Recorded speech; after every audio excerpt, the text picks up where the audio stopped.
Hello and welcome to the show. This week's FailRace Vs The Community was A-Class cars with V configuration engines. I was running my Acura NSX, the first ever Versus The Community car, while Husky was actually taking part this time. He's driving the green Corvette that you see in the background there with the yellow headlights for this one. He changes car quite regularly.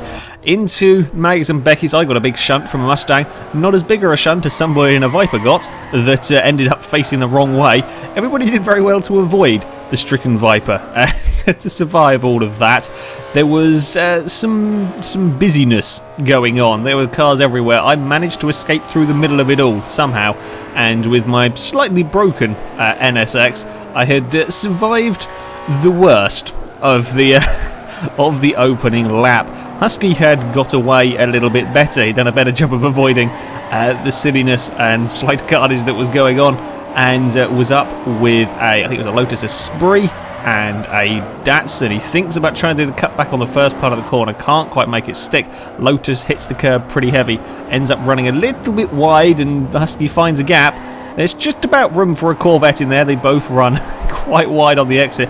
Don't think they could have got much closer without touching there.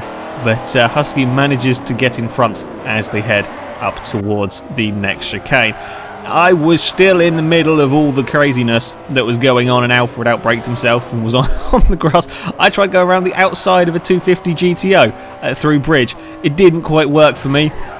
BMW got past me briefly. I found myself on the inside, snuck up alongside and got past the Beamer again. Got myself to the inside of the Ferrari as an NSX in the background got a slight tag and was turned around. I thought I'd got the move done, but not quite. The Ferrari came back at me. I had to go the very long way around the outside of the final corner. My NSX has enough grip to do that, but I sort of kept alongside, and in the drag race, we were all pretty even between all three of us. Husky was very close to a Datsun. Up towards turn one, I backed out of going around the outside of the Ferrari, cut back to the inside as he outbraked himself, ran a little bit wide, but I was bringing a BMW with me.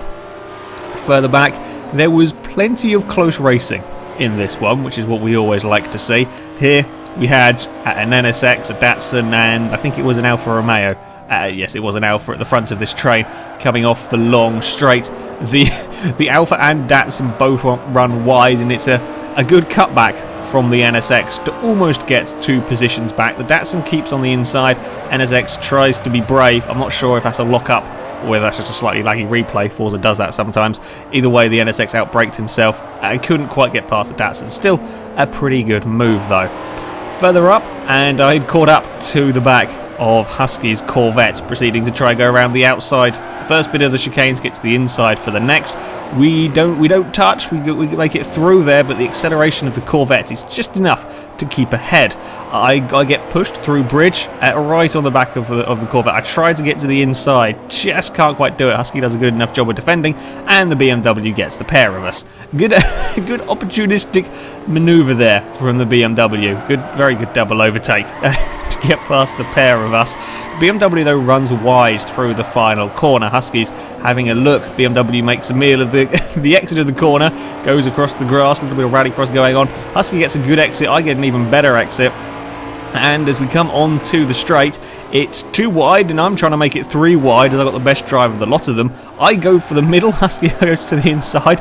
I'm around the outside of the Corvette. Somehow, the BMW manages to bring it back to the inside and keeps the position. How the BMW did 2 double overtakes in the space of about 3 corners. So that gets overtake of the evening, possibly overtake of Forza 4. Don't think we've seen a closer and better bit of racing there. That was phenomenally scary for me in the middle of that. It was a very much hold your breath moment and hope it all pans out. Didn't expect it to come off as well as it did, but we all made it around that corner. Further back, there was still plenty of action going on throughout the field. This time we have a Datsun versus a Clio V6. The Datsun very quick in a straight line, the Clio a bit better through the corners. Clio just doesn't quite go defensive early enough. Datsun's up the inside, but doesn't really have the grip. The Clio can keep to the inside through this next long corner. The Datsun's having a look, can't really do very much around here. It doesn't really have the grip. But now we have a nice long straight for the Datsun to pull up alongside. It's not particularly easy going around the outside here. Clio brakes perhaps a little bit early, trying to get the cutback on the Datsun. The Datsun manages to stop his car in time and get away with the position. Yeah, there are plenty of good overtaking opportunities at Silverstone, which we were finding out. There was lots of good overtaking around here. It was good to see plenty of close racing pretty much throughout the field.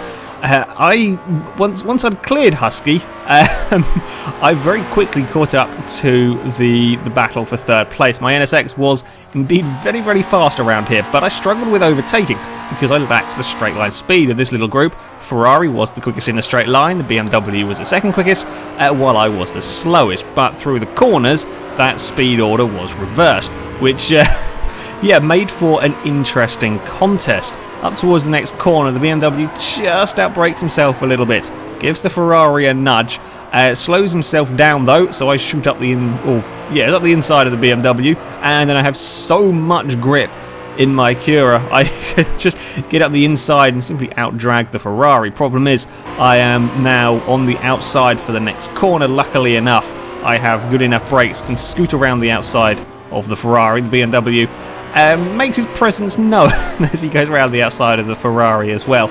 I move up into third, BMW takes fourth. At the front though, it was an unlikely car. I was not expecting to see an Audi R8 at the front of the race, because these start off at quite high A class anyway, so you don't really have a huge amount of room for upgrades. But it was to be an Audi R8 that would take the victory. There was a Ford Mustang in second that was gradually catching him. A couple more laps and it may have been a different story, but as it was, the Audi took first from the Mustang while I would take third place. In the end, Husky would get sixth in his Corvette. We move on to our second race at Laguna Seca. I started a little bit higher up the order this time. My normal strategy for Laguna is to get to the inside of the first corner and try and stay out of trouble. Unfortunately, that wasn't an option, as I ended up getting forced quite wide, in fact very wide, and I proceeded to go all the way around the outside of the first corner, and with a bit of luck, a bit of skill and a little bit of rallycross, I somehow survived. I did not expect that. When I saw myself getting forced out wide onto the sand, I didn't think I'd get around there okay, but I did. I then dove to the inside of a Jeep as he ran a little bit too wide. Unfortunately, a laggy collision between a couple of Ferraris saw them off the track there.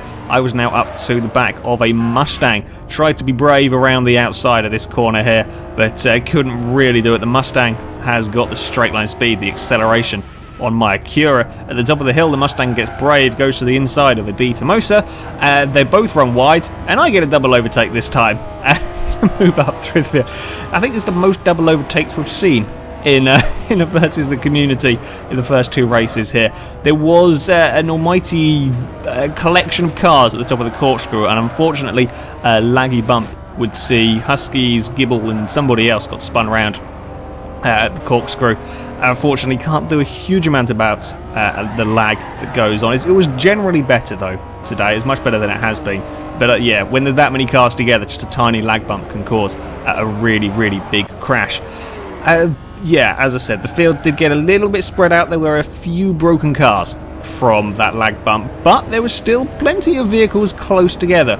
This Alfa Romeo was trying to fend off a Lotus Cortina. There was a Ferrari in there as well. Cortina had phenomenal straight line speed. Those things can be incredibly quick. They don't weigh very much at all, so you can make them very, very fast, but it was a little bit more difficult through the corners. The Alfa Romeo tries to get back at him, but just doesn't have the acceleration up the hill. The Alfa is now under pressure from a Ferrari, and the pair of them do very well to dodge a 250 GTO that ran a little bit wide at the top of the course. Coming up towards the corkscrew now, the Ferrari sort of thinks about it. It's good defending from the Alfa Romeo, and again trying to go around the outside of the bottom corkscrew is it's a pretty tough maneuver to try and do. These next few corners are also pretty tricky to overtake. You can do, but there's not very many braking zones. There's some rallycross going on with the Ferrari. In the end, the Alfa just outbrakes himself a little bit, ends up out on the sand, and the Ferrari can get past. The Alfa has a little bit of a look into the final corner, but can't really do very much. At the front, I'd worked my way up to the back of the leader, and as the BMW ran a little bit wide, I can pull up alongside. But again, I was having the difficulty of having a fairly slow car in a straight line in comparison. So around the next corner, the BMW, it could just drive around the outside and then out-drag me up the hill. Good overtake from the BMW to get back past. I can't do anything. He's too quick, so I duck in behind through the next corner, and again, all the way up this hill. I just don't quite have the speed in my NSX to do very much as we come into the corkscrew. BMW a little bit out of shape, bouncing around a little bit on the bumps, and again out of shape at the bottom of the corkscrew. I'm trying to find a way past. The Datsun's catching all the time as we squabble. Can't go around the outside of this corner, but I get a great drive, so I decide to brave it around the next one. BMW gets a big slide, scares the hell out of me, and with a little bit of rallycross on the exit of the corner, I managed to get away with it. The Datsun then fires up the inside of the BMW into the final turn. I do have a bit of a lead now, but the two cars behind me are noticeably quicker in a straight line as they have their drag race down the start finish straight. The BMW the quicker of the pair, and as we come into turn 1, I was just far enough ahead not to have any problems. The Datsun's up the inside of the BMW though, and on the exit of the corner the Datsun has got the position, and I was safe from the manic straight line speed cars. Further back, I think this was over 5th or 6th position, we have an unlikely pairing of a Ford Mustang and the Lotus Cortina. As we leave the final corner, we saw how fast this Cortina is in a straight line. It's a quite frankly ridiculous car. The Mustang is no slouch though, so as they come down the start-finish straight, they're fairly even. The Cortina gets very brave, runs it right out to the edge of the track up towards turn 1. Can't quite get it stopped in time, attempts to go around the outside, in the end can't quite do it, but gets a good drive on the exit of the corner. But still, the Mustang is defending. Go around the outside of these corners is pretty damn tough. There's not very much braking zone for these, so you have to have really quite a noticeably better car if you're going to go around the outside. Cortina tries to get to the inside on the next corner, but again can't quite do it. And then we've got another drag race towards the next corner. The Cortina still just a little bit too far back. Gets a big slide on the exit of the corner. Up the hill again, the Cortina will catch, but the top of the hill is a pretty tough place to try and overtake. The Cortina thinks better of it. The Mustang doesn't quite get such a good drive through that corner, and then the speed of the Lotus puts it up alongside as they come towards the corkscrew. Again, pretty damn close between the pair of them. Good overtake from the Lotus there. The Mustang just a little bit out of position on the second part, so I can't fight the Lotus anymore. Yeah, that was a brave overtake. Always tough overtaking into the corkscrew there. But in the end, it was a very good pass. Second place was coming under threat. The 250 GTO that had had a little bit of a bump in the opening lap had caught back up to the Datsun and was looking for a way past. Again, having a look at the inside through this corner, Laguna Seca can be a little bit of a tougher place to overtake on. The Ferrari got a great drive through there, just a wheel on the sand though, because a lot of the corners here are pretty damn high speed, not a huge braking zone for them. So yeah, you can end up sitting behind a car for quite a while. The Datsun returns the favour by putting a wheel on the sand, and the Ferrari dives up the inside for a brave manoeuvre at the top of the hill. That's a scary place, fitting two cars wide through there. It can be done if you give each other space and you give each other respect, but it's a pretty damn tough place to get past. Husky's Maserati Gibble had struggled in this one. As I said, he was involved in a laggy bump at the top of the hill and had taken quite a lot of damage and was quite a long way down the order. But even then, I think this might have been over something like 11th or 12th. They still had somebody to race in the form of an Alfa Romeo. I'm not sure quite what cars had what sort of damage. Either way, the Alfa was trying to go around the outside towards the end of the lap, couldn't quite make it stick. And again, Husky finds himself having to go very, very defensive into the final corner. Alfa Romeo is trying to do the cutback as they head on to the back straight. I was expecting the Alfa Romeo to blast away in a straight line. The Gibble's not actually that bad, it turns out, for straight line speed. It's a little bit slower than the Alfa, but not by very much. So as they head into turn 1, Husky's thinking about having a look, changes his mind. In the end, he doesn't really have to have a big dive, as the Alfa just runs a little bit wide. Husky can get back up the inside and regain his position. Yeah, again, much like Silverstone, there was plenty of action throughout the field, which is what we want to see. In fact, the first two races were absolutely fantastic on the action front, on the clean racing front. And at the front, I had a relatively quiet race. It was first couple of laps were a bit manic. I got to the lead. It wasn't a huge margin back to the cars behind. We were all setting fairly similar lap times between us. But the NSX was to take victory. The 250 GTO got second, from a Datsun in third. I think it was the BMW ended up in fourth, and Husky was somewhere down the order with a fairly poorly Maserati. Our third and final race, we headed to the Twin Ring Motegi East Circuit. Again, I started fairly low down the order. The first corner here, though, is always a scare. I was a bit cautious at trying my best to avoid the inevitable carnage, which I did an alright job of until the spinning Clio and Husky's spinning Dart ended up in the side of my NSX. Took some damage, but I didn't end up pointing the wrong way. Just about survived. All of that. It was a pretty chaotic opening to the third race. I had survived and amazingly had made my way up into about fifth as we come towards the end of the first straight. The Mustang in front of me just outbrakes himself a little bit. I dive up the inside. In front of me, a Shelby Daytona manages to go around the outside of a Bora, which is pretty impressive to do. And yeah, I had ended up in fourth from a, quite frankly, chaotic start. Husky's Dart, Husky couldn't settle on what car to use, so he used many. And this one was not the healthiest, again, being involved in some first lap bumping. A Mercedes Cosworth tried to go around the outside. Well, it's not a Cosworth anymore, so I presume it's got the V8 from an AMG Merc in it. Tried to go around the outside. A good effort, but couldn't quite make it stick. And this was by far the closest battle on track. The field came quite spread out after a couple of incidents on the opening lap. Meant there were a number of broken cars. Also, I was very pleased to see that there was a huge variety of vehicles going on. As we can see in this shot, there's a Clio V6, an NSXR, a Dodge Dart, a Mercedes Cosworth, and a Celine Mustang. It was a great variety of cars in this versus the community, which is what we like to see. I feared there might be sort of quite a lot of the same vehicles, lots of classic muscle cars and that sort of thing. Well, that's good and all. Yeah, it was good to see that there was a great variety of vehicles. Mustang managing to go around the outside of outside of the Bora around one corner, got to the inside of the next one. A good overtake from the Mustang there to get past the Bora.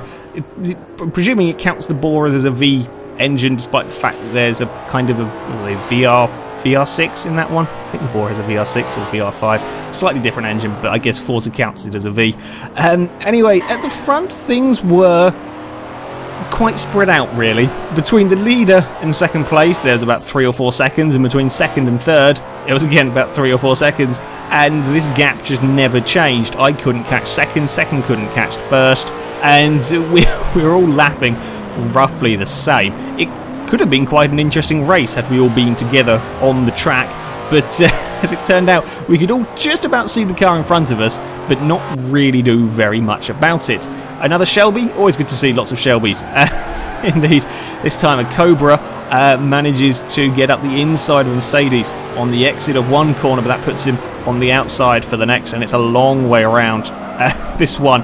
But the Cobra keeps it just about on the track and gets the manoeuvre done, and then can out-drag the Mercedes down the straight into the final corner. While, yes, this race was a little bit more spread out, there were a few more broken cars in this one. There was still plenty of racing, and there's plenty of stuff going on throughout the field. At the front, though, it was to be, and I can't believe I'm going to say this, an AMC Gremlin that would take victory.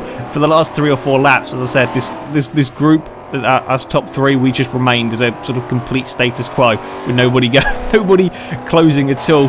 I would have liked to have seen a battle between these 3, but as it was the Gremlin that took the victory.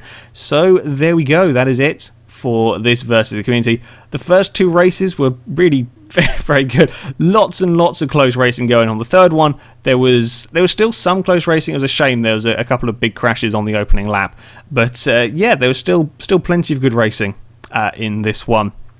The next FailRace versus the community shall be taking place on Thursday, the 31st of July.